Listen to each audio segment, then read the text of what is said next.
Enfin, en matière de traitement, de nouveaux candidats médicaments ciblent cette fois-ci l'autre protéine toxique associée à la maladie, la protéine Tau.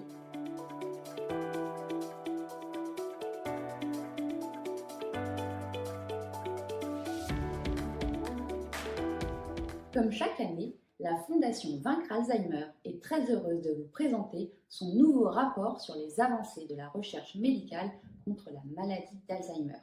En 2025, ce rapport met l'accent sur un thème clé, la prévention.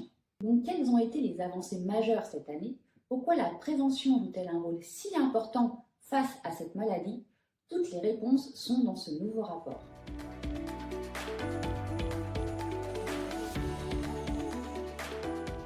La première partie est consacrée aux découvertes marquantes de l'année 2024-2025, aussi bien sur le plan de la compréhension de la maladie que sur celui du diagnostic, ainsi que sur les nouvelles pistes de traitement. Sur le plan de la compréhension, la recherche progresse encore dans l'étude du métabolisme cérébral et de l'inflammation chronique. Ce sont deux éléments qui semblent jouer un rôle central dans l'aggravation des lésions dans la maladie d'Alzheimer.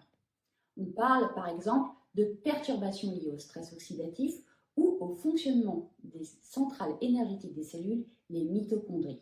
Les chercheurs s'intéressent aussi à de nouvelles cellules cérébrales, jusque-là peu étudiées dans cette maladie et qui pourraient pourtant y jouer un rôle clé, les oligodendrocytes. Côté diagnostic, on vous présente les dernières recommandations émises par la Fédération des centres mémoire et on revient sur les biomarqueurs sanguins qui viennent d'être approuvés pour un usage clinique courant aux États-Unis, ce qui représente une avancée majeure.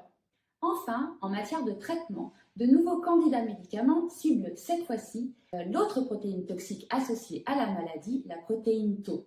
On vous parle également des nouvelles recommandations de prise en soin des symptômes pour traiter les changements comportementaux observés dans la maladie d'Alzheimer. Aujourd'hui, c'est 138 molécules qui sont à l'essai dans le monde, ce qui montre à quel point la recherche reste active. La tendance va vers des approches multithérapeutiques pour cibler plusieurs anomalies. Une des cibles très étudiées est notamment la neuroinflammation.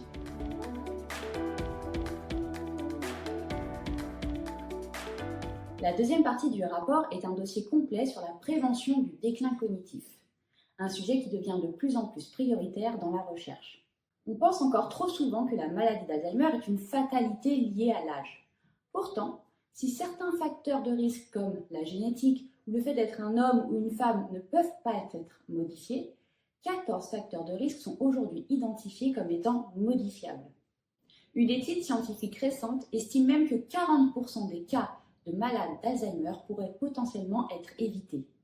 Dans ce rapport, on vous détaille ces facteurs: hypertension, sédentarité, isolement social, entre autres.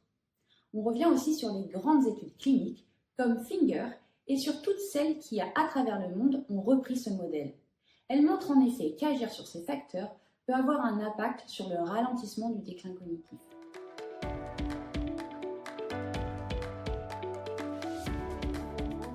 Enfin, ce rapport rappelle un point fondamental.